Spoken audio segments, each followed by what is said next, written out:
एक एक के यहाँ 10-10 पुत्र और एक एक पुत्री। महापुरुष बताते हैं कुल मिलाकर 56 करोड़ यदुवंशी, इतना बड़ा पूरा परिवार ठाकुर जी का। और ये तो द्वारिका की लीला में संख्या है, वैसे तो ये सारा ब्रह्मांड ही भगवान का परिवार है। वसुधैव कुटुंबकम।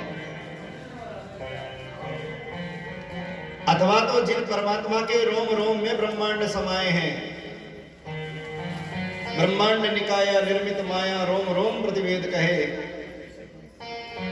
तो कोटि कोटि ब्रह्मांडों को धारण करने वाला वह परमात्मा एक अकेला ही तो है। और ये सारा जगत उस परमात्मा का परिवार है। लेकिन द्वारिका की लीला में वर्णन आया 56 करोड़ यदुवंशी, इतना भरा पूरा परिवार। 16,108 रानियों की संख्या बताई गई। उसमें 8 हैं भगवान की प्रमुख पटरानियां, रुक्मणी, सत्यभामा, मित्रवृंदा, कालिंदी, जामवंती, सत्या इत्यादि। और उसमें भी जो भगवान की वैदिक वधू हैं, धर्मपत्नी हैं, वे हैं भगवती रुक्मणी। धर्मपत्नी का स्थान तो धर्मपत्नी का ही होता है, उसका स्थान कोई भला कैसे ले सकता है। लेकिन परिस्थितिवश ये भगवान के अनेक अनेक अनेक अनेक विवाह संपन्न हुए हैं। और प्रत्येक लीला में भगवान ने अपनी भक्त वत्सलता को प्रकट किया है। एक दिन की बहुत सुंदर कथा आती है। भगवान श्री कृष्णचंद्र द्वारिकाधीश गोविंद अपने हाथों में कुछ उपहार लिए जा रहे हैं। सामने से सत्यभामा जी चली आ रही हैं। सत्यभामा जी भगवान की सब रानियों में सबसे सुंदर हैं, इसलिए इनको अपने रूप का थोड़ा अभिमान है, स्वाभाविक है। सत्यभामा जी थोड़ी रूप गर्विता हैं, रूप का अभिमान है। सामने से चली आ रही थी, भगवान उपहार लेकर के जा रहे थे। सत्यभामा जी बोल पड़ी, केशव कहां जा रहे हो? भगवान बोले, सत्यभामा अच्छे समय पर मिली हो, आज रुक्मणी का जन्मदिन है, मैं उसे उपहार देने जा रहा हूं। तुम मिल गई हो, चलो तुम भी मेरे साथ चलो। सत्यभामा जी ने कहा, नहीं, आप अकेले चले जाइए, मुझे जरूरी काम है। और मन ही मन इनके भीतर एक तृष्णा, एक ईर्ष्या उत्पन्न हो गई कि मैं इतना सजती हूं, इतना संवरती हूं, इतना श्रृंगार करती हूं, मेरी ओर तो ढंग से देखते भी नहीं है। और सौतन का जन्मदिन भी इनको याद है। प्यार से कह दो, जय श्री कृष्ण। जय श्री कृष्ण। सत्यभामा जी भगवान की जीवन संगिनी होने के बाद भी ईर्ष्या नहीं छूटी उनकी। आप विचार करके देखो।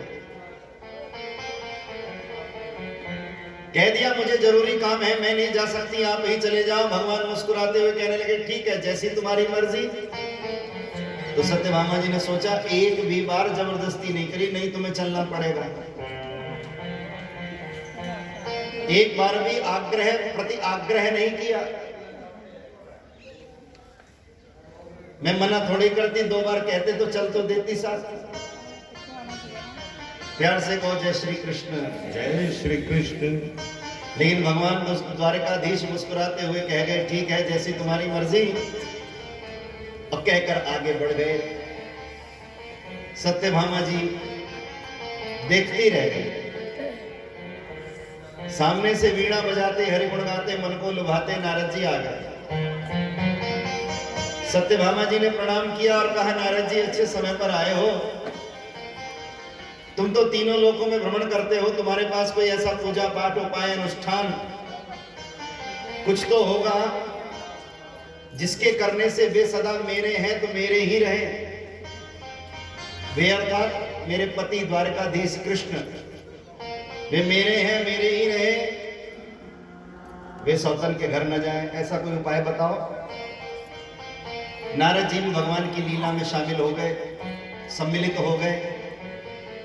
और नारद जी ने कहा, देवी सत्यभामा ऐसा उपाय है तो, किंतु उस उपाय में खर्च बहुत आएगा। बोले खर्च की चिंता ना करो,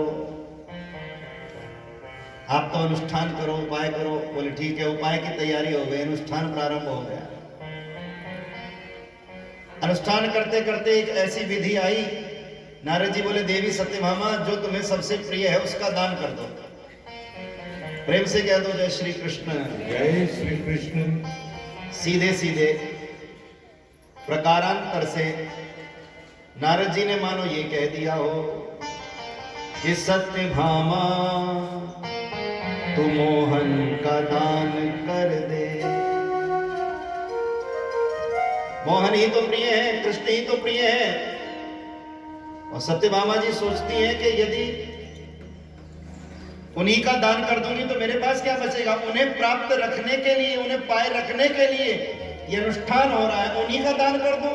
ये कैसी विधि है, ये कैसी पूजा है, ये तो समझ में नहीं आ रहा। नारद जी बोले, सत्यभामा तू मोहन का दान कर दे।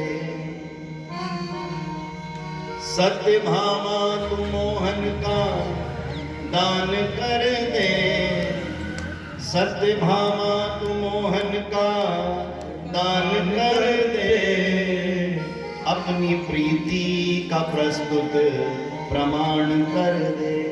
अपनी प्रीति का प्रस्तुत प्रमाण कर दे।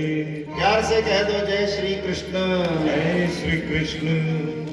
एक बार और कह दो, जय श्री कृष्ण। जय श्री कृष्ण। नारद जी कैसी बात करते हो। बोले ये तो करना ही पड़ेगा। बोले इसके अतिरिक्त कोई और उपाय है। बोले हाँ, एक और उपाय है। बोले क्या। बोले अगर मोहन का दान नहीं कर सकती, श्री कृष्ण द्वारकाधीश का, अपने पति का दान नहीं कर सकती, तो तुला दान कर दे। उनके बराबर बहुमूल्य वस्तु, सोना चांदी हीरे मोती रत्न आभूषण, उनके वजन के बराबर, उनके भार के बराबर तौल करके दे दे, तुला दान हो जाएगा। तो इससे भी काम चल जाएगा। बोले हाँ ये ठीक है, तुला दान होगा तो वस्तुएं जाएंगी, पति तो बचेंगे। नारद जी ने सावधान कर दिया, सत्यभामा सावधान, क्या तुम्हारे पास इतना सोना है जो तुम श्री कृष्ण को तौल सको। सत्यभामा जी बोली, नारद जी आप क्या जानो एक रानी के पास कितना सोना हो सकता है। अरे एक कृष्ण की बात करते हो, मैं 100 कृष्ण तोल दूं, मेरे पास तो इतना सोना है। नारद जी मन ही मन मुस्कुरा रहे हैं, बोले एक कोई तोल दो तो मान जाऊं। अच्छा ईमानदारी से बताना, सत्यभामा जी बोल रही हैं या उनका अहंकार बोल रहा है। ईमानदारी से बताना, सत्यभामा जी नहीं बोल रही, उनका घमंड बोल रहा है, उनका अहंकार बोल रहा है। और अहंकार जब बोलता है तो प्राणी को यह ध्यान ही नहीं रहता हम किसके बारे में क्या कह रहे हैं। अहंकार को तो बोलने से मतलब। प्यार से कहो जय श्री कृष्ण। जय श्री कृष्ण। यज्ञ मंडप में तुला का प्रबंध हो गया। तुला के एक पलड़े में बैठ गए कौन? जगत के तारणहार त्रिलोकीनाथ भगवान द्वारकाधीश श्री कृष्ण। और दूसरे पलड़े में क्रमशः रखी जाने लगी बहुमूल्य वस्तुएं, सोना चांदी हीरे मोती। तिल भर भी पलड़ा भगवान का हिला नहीं। जब बहुत देर हो गई, एक दासी ने धीरे से सत्यभामा जी के कान में कहा, रानी, तेरे अधिकार में, तेरे कोष में जो भी संपदा आती थी वो सब रख दी गई है, अब कुछ भी शेष नहीं बचा है। सत्यभामा जी तो घबरा गई, अब क्या होगा। लेकिन अहंकार जो है ना, वो जल्दी से हार नहीं मानता। सत्यभामा जी ने केवल एक अंगूठी, और मन में सोच रही है अगर ये अंगूठी भी रख दी और फिर भी वजन बराबर ना हुआ तो उसके बाद रखने को मेरे पास कुछ भी नहीं है। आंखों में आंसू आ गए, माथे पर पसीना आ गया, हृदय की धड़कन बढ़ने लगी। रुक्मणी जी की ओर सत्यभामा जी ने इस प्रकार से देखा जैसे छोटी बहन बड़ी बहन की तरफ मदद की आशा से देखती है। ये मेरी बड़ी बहन है, मेरी मदद करेगी। और कहा, दीदी मेरे अपराध को क्षमा कीजिए, मैंने आपसे ईर्ष्या करी। मैं तो ये सोचती थी कि भगवान केवल मेरे हैं, भगवान तो सबके हैं, द्वारकाधीश तो सबके हैं। लेकिन अगर आज ये तुलादान की विधि संपन्न नहीं हुई तो अनुष्ठान में ये नारद बाबा हमारे पति कृष्ण को ही लेकर चले जाएंगे। इसलिए आप इनकी धर्मपत्नी हो, आप नहीं बचाओगी तो कौन बचाएगा। पत्नी किसे कहा, बोले जिसका पति पतन की ओर जा रहा हो और पतन के मार्ग से हटाकर परमात्मा के मार्ग की ओर लेकर जाए, उसको धर्मपत्नी कहा।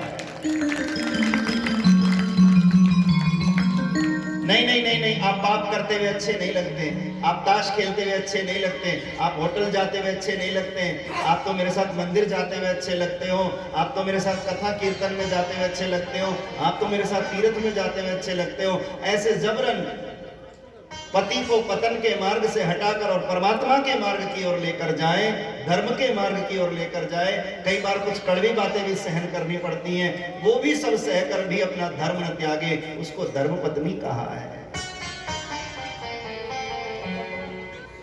सत्यभामा जी ने कहा, रुक्मणी दीदी, आप तो द्वारकाधीश की धर्मपत्नी हो, इस पतन से आप नहीं बचाओगे तो कौन बचाएगा।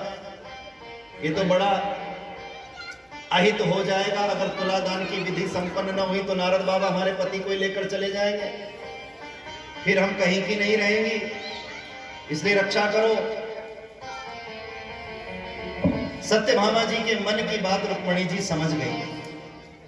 मुस्कुराती हुई भगवती रुक्मणी, जो लक्ष्मी का ही रूपांतर है, सत्यभामा जी के पास आई, आकर कहा, सत्यभामा घबराती क्यों है, चिंता मत कर। और वो जो अंगूठी बाकी बची थी, उस अंगूठी को लिया, यज्ञ मंडप में तुलसी का पौधा लगा था, तुलसी के पौधे से तुलसी पत्र लिया और तुलसी पत्र को उस मुद्रिका में रख दिया। तुलसी पत्र युक्त वह मुद्रिका तुला में रख दी और शास्त्र कहते हैं कि तुलादान की विधि संपन्न हो गई, पलड़े बराबर हो गए। तुलादान की विधि संपन्न हो गई और जैसे तुलादान की विधि संपन्न हुई तो अनुष्ठान भी संपन्न हो गया। नारद जी चुपचाप वहां से जाने लगे। भगवान श्री कृष्ण ने मुस्कुराते हुए नारद जी का पल्ला पकड़ लिया। देवऋषि, करा धरा तो सब आपका ही है, ये बताओ ऐसा कौतुक करके आपको क्या मिला। नारद जी कहते, भगवान मैं जगत को बताना चाहता था, मैं सत्यभामा जी को बताना चाहता था, सत्यभामा जी के बहाने से संसार को बताना चाहता था। सत्यभामा सुनो, जिन्हें तुम पाना चाहती हो धन से, रूप से, शक्ति से, वे मोहन तो मिलते हैं केवल भक्ति से, भक्ति से, भक्ति से, भक्ति से। प्यार से कहो जय श्री कृष्ण, जय श्री कृष्ण। अगर भगवान केवल रूप से मिलते, ध्यान देना मेरी माताओं बहनों भाइयों, अगर भगवान केवल रूपवान लोगों को मिलते या रूप से मिलते तो बेचारी कुब्जा को तो कभी ना मिलते, शबरी को तो कभी ना मिलते, क्योंकि ना शबरी के पास रूप था ना कुब्जा के पास रूप था, लेकिन फिर भी भगवान मिले। भगवान अगर शक्ति से मिलते हैं तो बेचारी द्रौपदी को तो कभी ना मिलते, क्योंकि उस दिन तो वो भरी सभा में अबला हो चुकी थी। भगवान यदि विद्युता से मिलते हैं तो ध्रुव और प्रहलाद जैसे छोटे छोटे बच्चे कभी उन्हें प्राप्त नहीं कर सकते थे।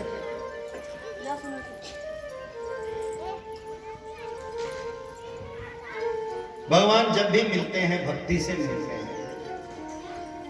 नारद जी ने कहा, तुम जिन्हें पाना चाहती थी धन से, रूप से, चतुराई से, बल से, शक्ति से, वे मोहन तो मिलते हैं केवल भक्ति से, भक्ति से, भक्ति से।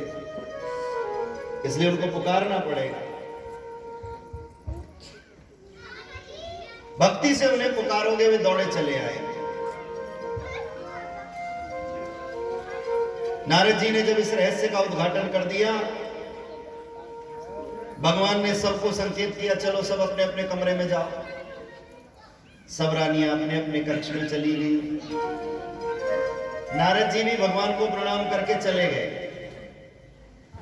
और नारद जी के जाने के बाद सत्यभामा ने अकेले में, वहां कोई नहीं था, अकेले में भगवान से पूछा, भगवान मैं तो इतनी अभिमानी स्त्री, रूप गर्विता, अपने रूप के आगे मैंने आपको भी कुछ नहीं समझा और आपको तुला में बैठने पर विवश कर दिया। मुझे लगता है मेरे से इस जन्म में तो कोई पुण्य नहीं हुआ, लेकिन जरूर किसी जन्म में कोई पुण्य हुआ होगा जिसके परिणाम स्वरूप आपने मुझे अपनी पत्नी के रूप में स्वीकार किया, जिसके परिणाम स्वरूप आप द्वारकाधीश मुझे पति के रूप में मिले। मैंने क्या किया? तो नारद जी के जाने के बाद जब सत्यभामा ने पूछा, तब भगवान श्री कृष्ण ने बताया, सत्यभामा तुमने कुछ नहीं किया। पूर्व जन्म में मेरा एक मंदिर बन रहा था, बहुत सुंदर, बहुत बढ़िया मंदिर बना, और तुम्हारे मन में भी इच्छा थी कि भगवान का ये मंदिर बन रहा है तो इस मंदिर में मैं भी कुछ सहयोग करूं। तो तुमने कुछ और सहयोग तो किया नहीं। मंदिर के सामने थोड़ी सी कच्ची भूमि पड़ी थी, उस कच्ची भूमि पर, उस भूखंड पर तुमने तुलसी के पौधे लगा दिए। मेरे मंदिर के सामने तुलसा जी की क्यारियां लगा दी, तुलसी के पौधे लगा दिए। रोज दर्शन करती, पूजा करती, परिक्रमा करती, वंदना करती, और बस तुम्हारा यही पुण्य पर्याप्त था। सत्यभामा तुमने पूर्व जन्म में मेरे मंदिर के सामने जो तुलसी का बगीचा लगाया था, लगाया तो पौधा था, लेकिन धीरे धीरे वो सुंदर उद्यान बन गया, सुंदर बगीचा बन गया। सत्यभामा पूर्व जन्म में तुमने मेरे मंदिर के सामने जो तुलसी का बगीचा लगाया था, उसी से मेरा मन इतना प्रसन्न और इतना गदगद हुआ। उसी पुण्य के परिणाम स्वरूप इस जन्म में मैंने तुम्हें अपनी पत्नी के रूप में स्वीकार किया। इतनी तुलसी की महिमा है। और आज उस तुलसी के पत्ते ने ही तुम सबके आत्मसम्मान की रक्षा करी। प्रेम से कहो, तुलसा मैया की जय हो, बोलो द्वारिकाधीश भगवान की जय हो। जब हम कार्तिक महात्मा की कथा प्रारंभ करते हैं, अभी कार्तिक का महीना गया, पूरे महीने स्नान इत्यादि करते हैं, एक अध्याय रोज पढ़ते हैं, तो पहला अध्याय यही है। प्यार से कहो राधे राधे। राधे राधे। पढ़ा होगा आपने, पहला अध्याय यही है। भगवान बता रहे हैं सत्यभामा को कि तुमने क्या किया था। तुलसी का पौधा ही तो लगाया था, उसी पुण्य प्रताप से मैं तुम्हें पति रूप में मिला, और आज उस तुलसी पत्र ने ही तुम्हारे स्वाभिमान की रक्षा करी। और नारद जी ने सारे जगत को समझा दिया कि भगवान को पुकारना पड़ता है प्रेम से, भाव से, श्रद्धा से, तब वो आते हैं। और कितना भी तुम तौल के देखो, धर्म का पलड़ा भारी था, भारी है, भारी रहेगा। तो जिन मोहन को तुम पाना चाहती थी, धन से, बल से, चतुराई से, रूप से, शक्ति से, वे मोहन तो मिलते हैं केवल भक्ति से। वे मोहन तो मिलते हैं केवल भक्ति से, भक्ति से, भक्ति से। इसलिए जरा मिलकर के कह दो, गोविंद चले आओ,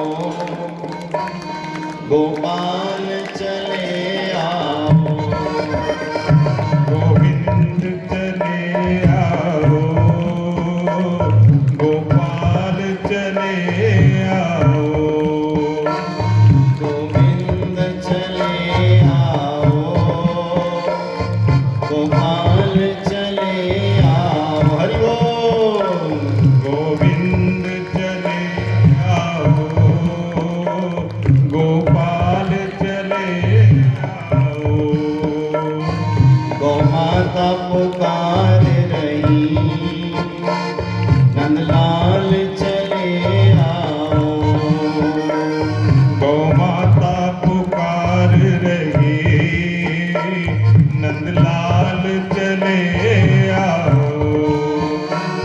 गोविंद चले आओ, गोपाल चले आओ, गोविंद चले आओ, गोपाल चले आओ, गौ माता पुकार रही, नंदलाल चले आओ, गौ माता पुकार रही, नंदलाल चले आओ। बोलो गौ माता की, बोलो गोविंद भगवान की जय हो। जरा मिलकर के गाइए, ताली की सेवा करते हुए।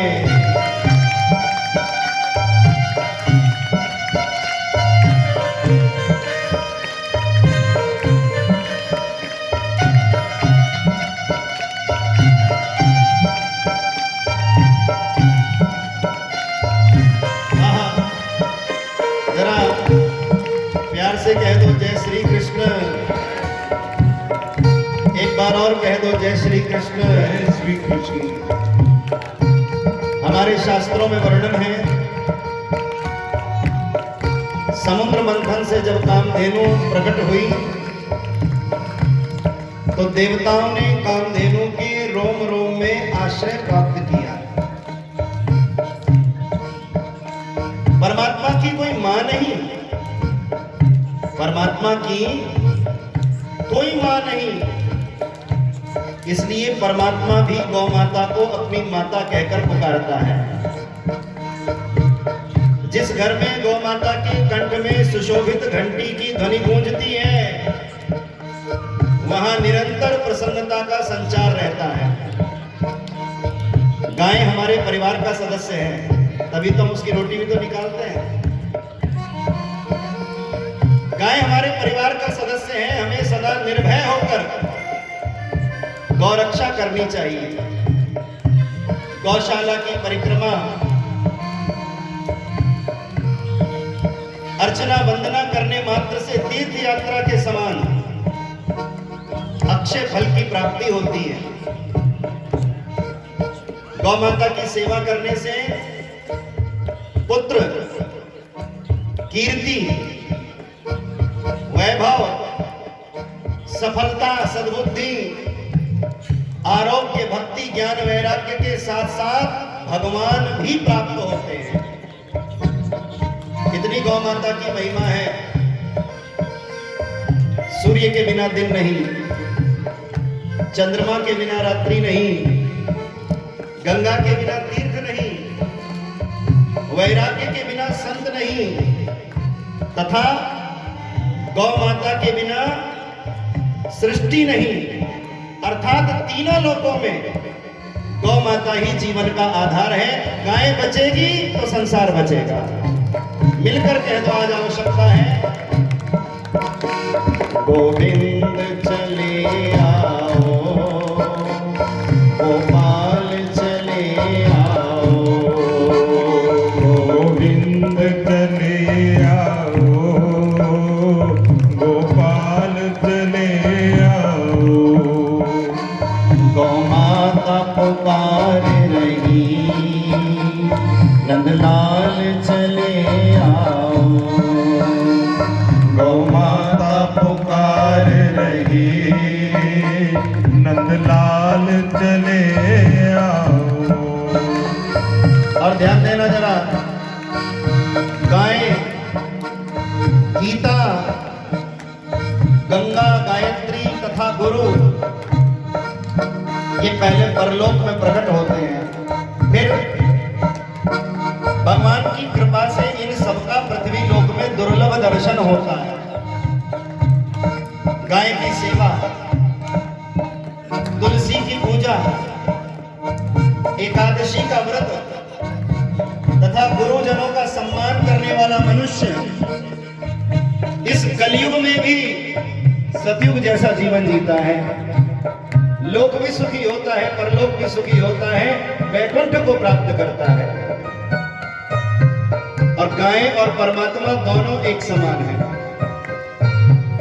भगवान भी गौ माता के पीछे पीछे चलते हैं और जन्मदायिनी मां 2-3 वर्ष ही दूध पिलाती है, लेकिन गौ माता तो जीवन पर्यंत हमें अमृत के समान दुग्ध का पान कराती है। इसलिए उस गौ माता का हमें सम्मान करना चाहिए, उसकी रक्षा करनी चाहिए। आज नितांत आवश्यकता है। गौ माता की सेवा कभी व्यर्थ नहीं जाती। ये ऐसी कमाई है जो 100 जन्म काम आती है, लोक में भी काम आती है, परलोक में भी काम आती है। इसलिए जरा मिलकर के कह दो।